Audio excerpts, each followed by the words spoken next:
তো আমরা এখন রেডি হয়েছিলাম নাচের ক্লাসে যাবো বলে, সিঙ্গুরে যাবো বলে। তো এখন বাজে 4:15। ওয়েদারটা দেখে মনে হবে না, তাও ফোনেতে মনে হচ্ছে না অনেকটাই আলো, একদম পুরো সেই অন্ধকার হয়েছে, মানে সেই সন্ধে হয়ে গেছে এরকম ওরকম মনে হচ্ছে। তাও আলোটা জ্বেলেছে বলে, আর ফোনের লাইটের জন্য মনে হচ্ছে না এখনও আলোটা বোঝা যাচ্ছে, বলো ফোনেতে, না হলে অন্ধকার হয়ে গেছে। মামা ভেতরে চলে এসো মা, বৃষ্টিতে ভিজো না।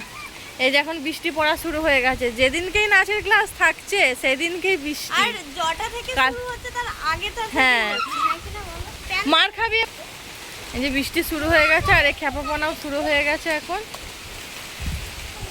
এই যে আমরা পুরো রেডি হয়ে গিয়েছিলাম, সাংবিকে রেডি করাচ্ছিলাম, জাস্ট ওপরে জামাটা পরিয়েছি আর তারপরে রেডি করাবো। আর এরকম আকাশের এই অবস্থা, তো আর বেরোতেই পারলাম না, প্রচুর জল চলে এসেছে। এবার জোরে বৃষ্টিটা আরও জোরে আসবে, ফোনে তো অতটা বোঝা যাচ্ছে না, এখনও ভালোই আলো আলো লাগছে, তারপরে একদম অন্ধকার হয়ে এসেছে। আর সিয়াখালার ওইদিকে তো বিশাল জোরে বৃষ্টি হচ্ছে, আর গাছের আমগুলো কি সুন্দর লাগছে দেখতে। এটা হচ্ছে 12 মাসি আম গাছ, যেটা এখনো ছোট ছোট আম হয়ে আছে, ওইদিকে বকুলও হয়ে আছে, এখানে আমগুলোও হয়ে আছে একদম কাঁচা। আর এপাশে যে আমগুলো পেকে গেছে, এবার তো পড়তে শুরু হবে, কালকে অনেক আম পড়েছে, আজকেও পড়বে আম।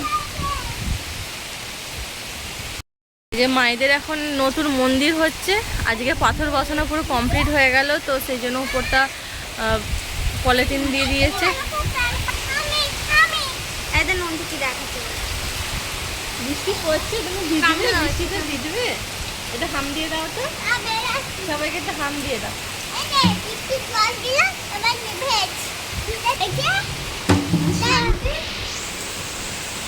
আমার ভেতরে যা প্রচুর জোর বৃষ্টিটা এসেছে, জোর বৃষ্টি এসেছে, যদি বেরিয়ে যেতাম কি হতো কি জানি রাস্তাতে। ভাগ্যিস আমরা বেরিয়ে যাইনি, বাপরে যা জোরে ঝড় উঠেছে, প্রচুর জোর ঝড় হচ্ছে, বিশাল বৃষ্টি হচ্ছে,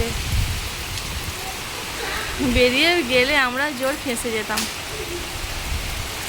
তো যাই হোক, আমাদের ভাগ্য ভালো আমরা বেরোইনি, জাস্ট রেডি হয়েছিলাম।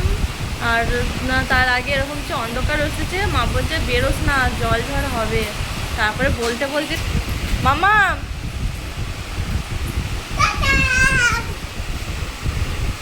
টাটা করে দাও, টাটা করে দাও সবাইকে, টাটা। এই